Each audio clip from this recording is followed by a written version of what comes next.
Depuis près de 3 ans, le professeur Fan Yubo et son équipe se sont intéressés de près aux pics verts. Le but de cette étude est de sauver des vies en renforçant la sécurité et la protection.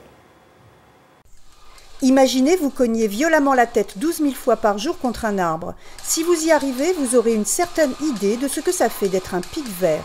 Cet oiseau étonnant est capable de marteler les troncs d'arbres à la vitesse de 6 mètres par seconde. Un chercheur chinois a voulu savoir comment le pic vert pouvait faire cela sans se blesser. Fan Yubo, un professeur en ingénierie biomédicale, et son équipe ont filmé au ralenti l'oiseau en pleine action. La structure de son bec est un facteur déterminant.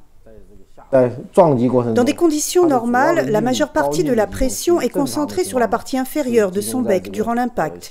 Si les deux parties du bec étaient de la même longueur, ou si la partie supérieure du bec était plus longue que la partie inférieure, le cerveau et le système nerveux central subiraient une grande pression, ce qui provoquerait des traumatismes au cerveau. Une série de scanners ont également révélé que la langue du pic vert agit comme une sorte de ceinture de sécurité pour le cerveau en le maintenant à sa place. Et quel est le but de cette étude? Sauver des vies. Nous voulons appliquer la logique et les principes du pic vert dans la conception des appareils de protection comme les casques, les chaussures spéciales ou les ceintures de sécurité.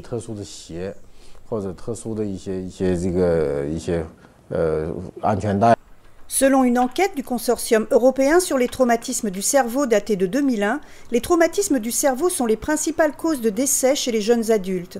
Plus de la moitié de ces traumatismes surviennent soit en voiture ou lors d'activités sportives.